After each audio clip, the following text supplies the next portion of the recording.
আমার বাচ্চার জন্য বাসায় ৫ জন টিচার আছে। এমনটাই আমাকে ফোন দিয়ে অনেক গার্ডিয়ান বলেন ৪ জন ৫ জন টিচার আছে। তারপরেও আমার বাচ্চাটা ভালো রেজাল্ট করতে পারে না। প্রত্যেকটা বিষয়ে বিশেষজ্ঞ এবং অভিজ্ঞ ওই বিষয়ের অভিজ্ঞ টিচার আছেন। আমি আপনাকে একটা কথা বলি, তারপরে কিন্তু বাচ্চার স্কুল আছে। তারপরে কিন্তু বাচ্চাকে আলাদা কোচিংয়েও দেন স্কুলের। আপনার বাসায় ৫ জন টিচার আছে। বাচ্চা বাসায় স্কুলে আছে ৯টা থেকে ধরে ৪টা পর্যন্ত স্কুল। তারপরে টিচার আছে বাসায়। তারপরে কোচিং আছে আলাদা। আপনার বাচ্চা ভালো তো করবে না শুধু আপনার দোষের কারণে। এই কারণগুলোতেই আপনি বাচ্চাকে পড়ার সময় দিয়েছেন? ও নিজে সেলফ স্টাডি যে করবে সেই স্টাডি করার সময়টা কি আপনি দিয়েছেন? আপনি টিচার পড়ায় যেতেছে, টিচারের প্র্যাকটিস হচ্ছে, বাচ্চার তো কোনো প্র্যাকটিস হচ্ছে না। পরীক্ষা কিন্তু বাচ্চা দিবে, এক্সাম হলে মানে বাচ্চা যাবে, আমি যাব না। টিচার তারপরে অনলাইন কোর্স র্যান্ডমলি আমার ভিডিও দেখে অনেকেই কিনে রাখে, মানে তাদের ধারণাটাই এমন, অল্প টাকা তো, আচ্ছা ঠিক আছে কিনে রাখি, আমার বাচ্চা আসলে টিচার আছে, আমি শুধু সাজেশনটার জন্যই, আমি শুধু ওইটার জন্যই নিচ্ছি। মানে তাদের কথাই হচ্ছে তারা ক্লাস করবে না, তারা শুধু পিডিএফটা নিবে বা সাজেশনটা নিবে, এই জন্য কোর্সটা আর কি কিনে রাখলো। তার মানে তারা নিজেরাই সিদ্ধান্ত নিল ওটা হচ্ছে না, ৫ জন টিচার তারপরও এটা নিয়ে রাখলো কিন্তু এখানে ক্লাস করবে না। এই যে আপনারা ভুল সিদ্ধান্তগুলো নেন, প্রথমত বাচ্চাকে আপনি সময় দিচ্ছেন না, ওকে স্টাডি করতে আপনি দিচ্ছেন না। শোনেন, আপনি ৫ জন না ১০ জন টিচারও যদি দেন, আপনার বাচ্চা যদি স্টাডি করতে সময় না পায় কখনোই সে ভালো রেজাল্ট করবে না। আপনি মা হিসেবে বাবা হিসেবে একজন ভালো টিচার দেন, ২ জন ভালো টিচার দেন।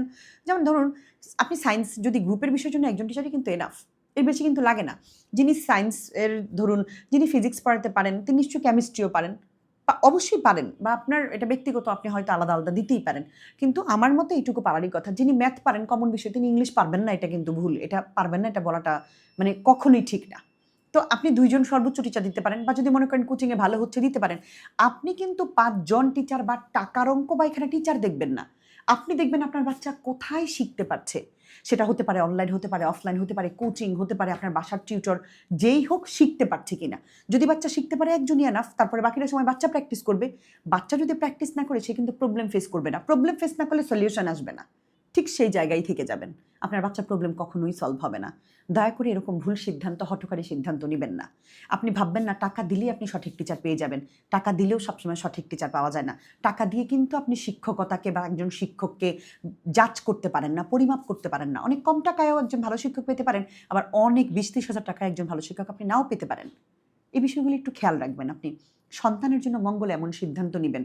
আপনি বলতে পারেন আমার বাচ্চা অমুক প্রতিষ্ঠানের টিচার আছে, স্টুডেন্ট আমার বাচ্চা তার কাছে পড়ে।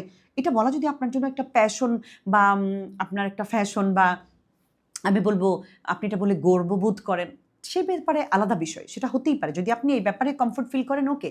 কিন্তু আপনি যদি চান না আমি একজন টিচার চাই, তাহলে আপনি অবশ্যই টিচার খুঁজবেন।